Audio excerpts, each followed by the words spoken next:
उठाकर फेंक दो ऐसे रिश्तों को जो तुम्हारी कद्र नहीं करते, बैठे हैं जो गैरों की महफिल में और तुम्हारा जिक्र नहीं करते।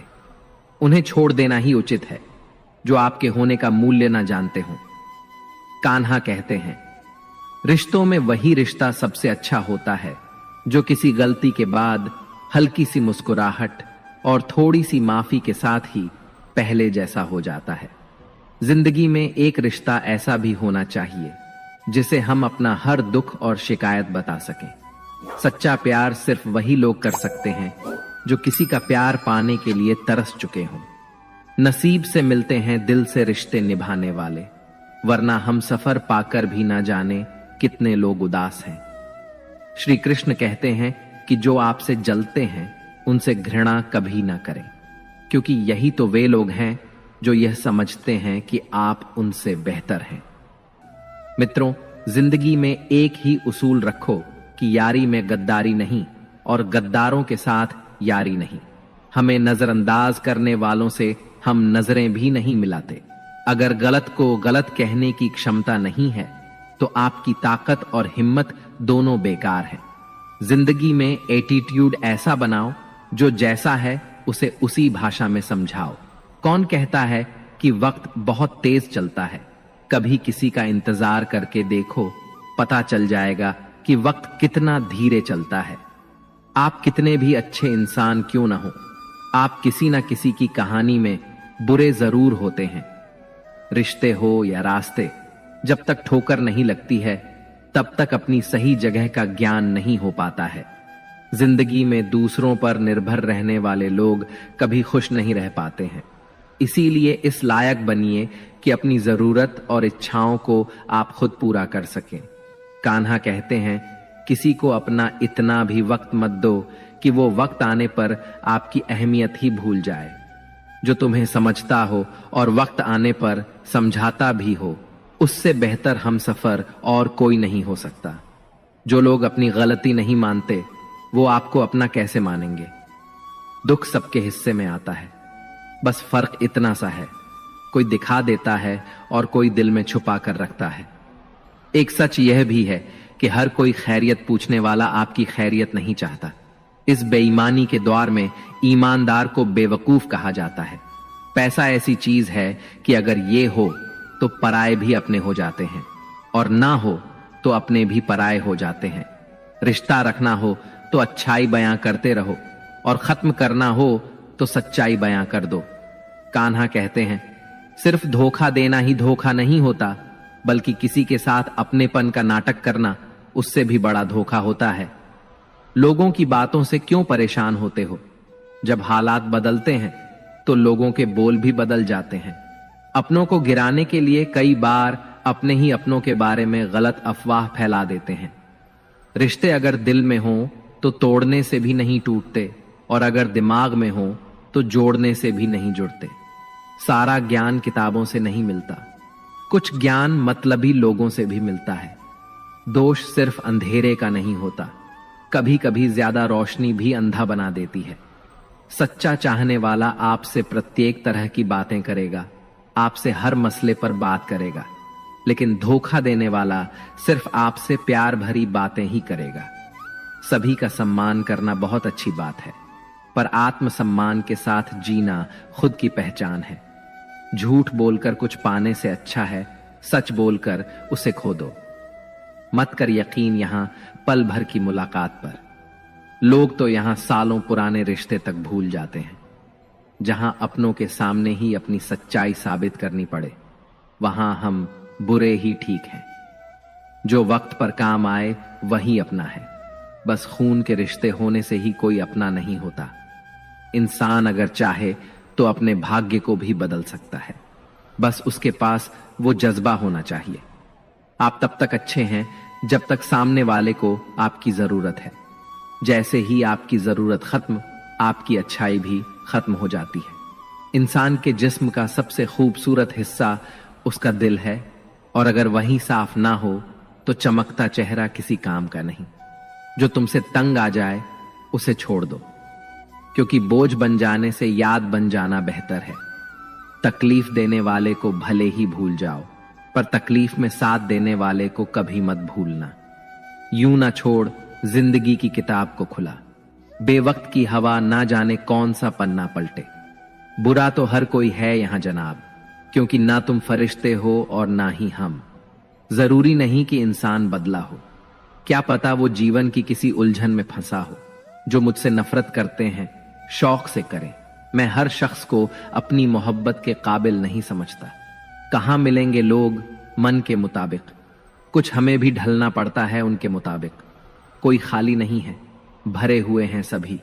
कोई प्रेम से भरा है, कोई घृणा से, कोई स्मृतियों से और कोई दुख से। दिल की उम्मीद का हौसला तो देखो, इंतजार उसका है जिसको एहसास तक नहीं। जिंदगी बहुत छोटी है, इसलिए किसी इंसान का पीछा करने से कई गुना बेहतर है अपने सपनों को पूरा करना। दुनिया को परखना छोड़ दो, क्योंकि लोग अंदर से वो नहीं होते जो बाहर से नजर आते हैं। मुश्किल में साथ छोड़ देने वाला कितना भी अपना क्यों ना हो, दिल से उतर ही जाता है। मोहब्बत तो अधूरी रही हमारी, मगर बर्बाद हम पूरे हुए हैं। बंधन रिश्तों का नहीं, एहसास का होता है। जहां एहसास खत्म, वहां रिश्ता खत्म। अब इतनी ज्यादा समझ आ गई है कि ना तो किसी के साथ बहस करने को मन करता है और ना ही किसी को समझाने का मन करता है। बस कसूर इतना था, जीना चाहा तो जिंदगी से दूर थे हम, मरना चाहा तो जीने को मजबूर थे हम। जवाब तो हर बात का दिया जा सकता है, मगर जो रिश्तों की कीमत ना समझ पाया वह शब्दों को क्या समझेगा। कबूल कर ली हर सजा हमने, बस कसूर इतना था कि बेकसूर थे हम। मेरे हालात तो एक दिन सुधर जाएंगे, लेकिन बहुत से लोग मेरे दिल से उतर जाएंगे। बरसती हुई बारिश और रोती हुई आंखों का एहसास उन्हीं को होता है जिनके घर कच्चे हों और दिल नाजुक। शायद हम ही गलत समझ बैठे। वो तरस खाकर बात करते थे और हम मोहब्बत समझ बैठे। वक्त और भरोसा उन पर ही लुटाओ जो उनकी कदर करें, वरना इससे खेलने वाले हर जगह पर मिलेंगे। आपके जीवन में उन सपनों का कोई महत्व नहीं जिनको पूरा करने के लिए अपनों से ही छल करना पड़े। किसी को पा लेना या हासिल कर लेना ही मोहब्बत नहीं होती। मजा तो तब है जब पाने की उम्मीद भी ना हो और फिर भी मोहब्बत हो। खामोशी बहुत कुछ कहती है, कान लगाकर नहीं, दिल लगाकर सुनो। वो इंसान आपकी अहमियत कभी नहीं समझ पाएंगे जिनके लिए आप हमेशा हाजिर रहोगे। जिंदगी ऐसे जियो कि खुद को पसंद आ जाए। दुनिया वालों की पसंद तो पल भर में बदलती रहती है। मसला यह भी है, इस जालिम दुनिया का कोई अगर अच्छा भी है तो वह अच्छा क्यों है। कदर करना सीख लो। जिंदगी में कोई बार बार नहीं आता। कदर और वक्त भी कमाल के होते हैं। जिसकी कदर करो वह वक्त नहीं देता, और जिसको वक्त दो वो कदर नहीं करता। इस बनावटी दुनिया में बनावटी रिश्तों के बीच बनावटी जिंदगी जी रहे हैं। बस यही आज का सच है। एक बार किसी जंगल में एक ऊंट और बकरे के बीच गहरी मित्रता थी। वे हमेशा साथ साथ घास चरते थे, साथ साथ खेलते कूदते थे और साथ साथ आराम करते थे। दोनों के बीच काफी गहरी और अच्छी मित्रता थी। अगर नदी के उस पार जाना होता था तो ऊंट बकरे को अपनी पीठ पर बैठा लेता था और आसानी से दोनों नदी के उस पार पहुंच जाते थे। बकरा बड़ा ही बुद्धिमान प्राणी था। वह अक्सर अपने ज्ञान से ऊंट का मार्गदर्शन करता था। एक दिन ऊंट ने बकरे से कहा, मित्र, मैं तुम्हें पीठ पर बैठाकर दूर देश के लिए ले चलता हूं। तुम कोई ऐसी कहानी सुनाते चलो जिससे ज्ञान भी प्राप्त हो और सफर भी आसान कट जाए। बकरा कहता है, मित्र, मैं हमेशा की तरह आपको एक ज्ञानवर्धक कहानी सुनाता हूं। यह कहानी हमें एक बहुत अनमोल सीख देकर जाएगी। आपसे निवेदन है कि इस कहानी को ध्यान देकर सुने। मित्रों, अब बकरा ऊंट को कहानी सुनाना शुरू करता है और कहता है, मित्र, ऐसे कौन से 3 लोग होते हैं जिन पर कभी विश्वास नहीं करना चाहिए, जो सगे खून के रिश्ते के साथ भी गद्दारी करते हैं। बहुत समय पहले की बात है। एक बहुत ही सुंदर नगर था। उस नगर में एक चोर अपने परिवार के साथ रहता था। छोटी मोटी चोरी करके वह अपने परिवार का पालन पोषण करता था। मित्रों, जो चोर था वह चोरी तो करता ही था, लेकिन उसके चुराए हुए धन से उसके परिवार का ठीक से पालन पोषण नहीं हो पाता था। इसलिए चोर हर समय बड़ा चिंतित और दुखी रहता था। एक दिन चोर अपने घर के द्वार पर बैठा हुआ सोच रहा था, मैं नगर में चोरी करता हूं, लोगों के घरों में डाका डालता हूं, फिर भी मैं दुखी रहता हूं। मैंने इतनी चोरी कर ली, फिर भी मेरे परिवार की गरीबी दूर नहीं होती। अब मैं ऐसा क्या करूं जिससे मेरे परिवार की गरीबी मिट जाए? मित्रों, चोर बैठा हुआ यह सब बातें सोच रहा था, तभी उसके दिमाग में एक विचार आता है।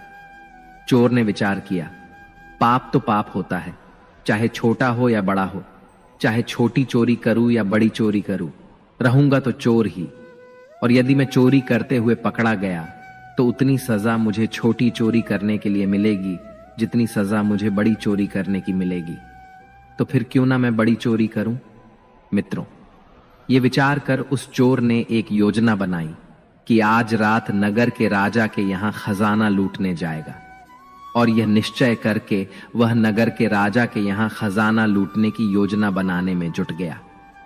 मित्रों, जब रात होती है तो चोर दबे पांव राजमहल में प्रवेश कर जाता है और उसी तरह वह वहीं पर पहुंच जाता है जहां राजा का खजाना रखा हुआ था। वहां पहुंचकर उसने देखा कि खजाने के चारों तरफ कड़ी सुरक्षा है।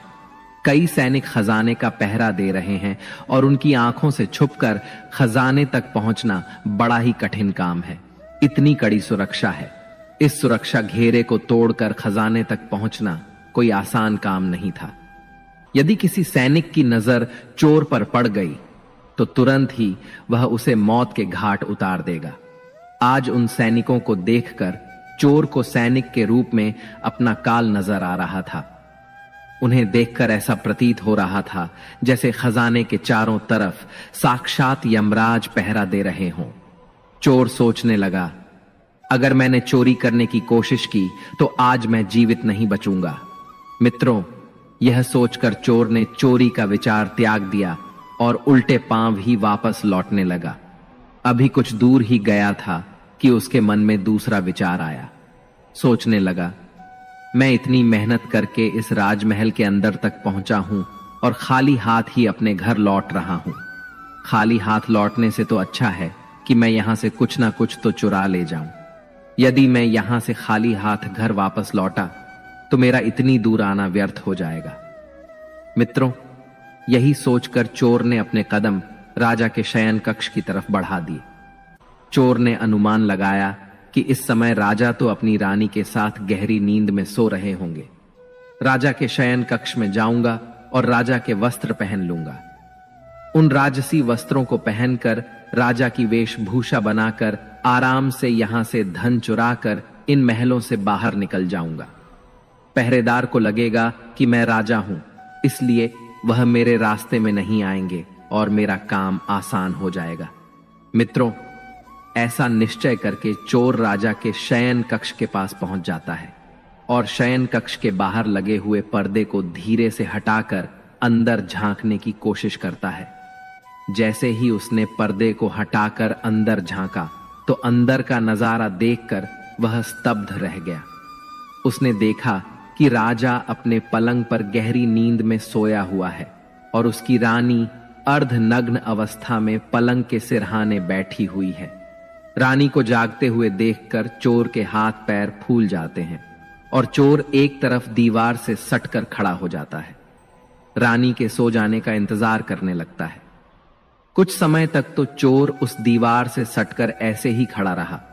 फिर जब उसने पर्दा हटाकर फिर से देखा कि रानी सो गई या जाग रही है, क्योंकि चोर तो इस ताक में था कि रानी सोए तो मैं राजा के वस्त्र चुराकर उन वस्त्रों को पहन लूंगा और इस महल से बाहर निकल जाऊं। लेकिन चोर ने जब पर्दा हटाकर अंदर झांका तो उसने देखा कि रानी उसी अवस्था में बैठी हुई अभी भी जाग रही थी। तो चोर फिर से अपने उसी स्थान पर जाकर खड़ा हो जाता है जहां पहले खड़ा हुआ था। काफी देर खड़े रहने के बाद चोर ने विचार किया कि ऐसे मैं कब तक खड़ा रह सकता हूं, ऐसे तो मेरी कमर ही थक जाएगी। यही सोचकर चोर ने निश्चय किया कि शयन कक्ष के बाहर जो कुर्सी पड़ी हुई है उस कुर्सी पर बैठकर कुछ देर आराम कर लेना चाहिए और तब तक रानी भी गहरी नींद में सो जाएगी। मित्रों, यही विचार कर चोर दबे पांव उस कुर्सी तक पहुंच जाता है और उसी के पास पहुंचकर उस पर बैठने का प्रयास करता है। लेकिन यह क्या, जैसे ही वह चोर उस कुर्सी पर बैठा वैसे ही वह कुर्सी टूट गई और चोर जोर की आवाज के साथ जमीन पर गिर पड़ा। चोर के गिरने की आवाज से राजा की नींद तो नहीं खुली, लेकिन जैसे ही चोर के गिरने की आवाज रानी के कानों में पड़ी तो रानी नंगी तलवार लेकर अपने शयन कक्ष से बाहर आती है। बाहर उस चोर को देखकर रानी घबरा जाती है। उसने तुरंत तलवार चोर की गर्दन के ऊपर रख दी। बोली, तू कौन है और किस लिए यहां आया है? सच बताना, वरना मैं तेरा सिर धड़ से अलग कर दूंगी। मित्रों, जैसे ही रानी की तलवार ने चोर की गर्दन को छुआ तो चोर डर के मारे थर थर कांपने लगा। उसका पूरा शरीर पसीने से सराबोर हो गया। चोर हाथ जोड़ते हुए बोला, रानी साहिबा, मेरी जान बख्श दो। मैं गरीब हूं और चोरी करने के उद्देश्य से ही आपके इन महलों में आया हूं। हे महारानी, मैं आपके ही नगर का एक छोटा सा चोर हूं और छोटी मोटी चोरी करके ही अपने परिवार का पालन पोषण करता हूं। आप मुझे मार दोगी तो मेरे बच्चे अनाथ हो जाएंगे। हे रानी साहिबा, मैं आपको वचन देता हूं कि आप इस बार मुझे छोड़ दो। आज के बाद मैं फिर कभी इन महलों को चोरी करने नहीं आऊंगा। हे रानी, मेरे छोटे छोटे बच्चे हैं, कृपया आज मेरी जान बख्श दो और मुझे यहां से जाने दो। रानी जब चोर की इन बातों को सुनती है तो उसे कुछ तरस आ जाता है। फिर कुछ सोच समझकर रानी उस चोर से कहती है, सुनो, मैं तुम्हें एक शर्त पर छोड़ सकती हूं। तुम्हें मेरा एक काम पूरा करना होगा। अगर कर दिया तो मैं तुम्हारी जान भी बचा दूंगी और कुछ धन वगैरह भी दे दूंगी, लेकिन जाने से पहले तुम्हें मेरा यह काम करना होगा। चोर बोला, महारानी, आप जो बोलोगी मैं वही करूंगा। आपकी सभी शर्तें मुझे मंजूर हैं, बस आपको मेरी गर्दन से तलवार हटानी है। आप जो कहोगी उसे मैं करने को तैयार हूं। रानी बोली, यदि तुम जिंदा घर जाना चाहते हो तो तुम मेरी इन बातों को कान लगाकर सुनो। मेरी इच्छा यह है कि इस समय मैं काम से पीड़ित हूं। यदि तुम मेरे साथ समागम करो और मुझे संतुष्टि प्रदान करो तभी तुम यहां से जिंदा बाहर जा सकते हो। यदि तुमने मेरी बातों को नहीं माना तो तुम्हारा सिर और मेरी तलवार एक झटके में तुम्हारी गर्दन को धड़ से अलग कर दूंगी। अब सोच लो तुम्हें क्या करना है। सज्जनों, चोर जब रानी के मुख से इन बातों को सुनता है तो रानी के इन वचनों को सुनकर वह और भी ज्यादा घबरा जाता है। चोर रानी से कहता है, रानी साहिबा, आप ये क्या बोल रही हैं? मैं कहां एक छोटा सा चोर और कहां आप इतने बड़े साम्राज्य की महारानी।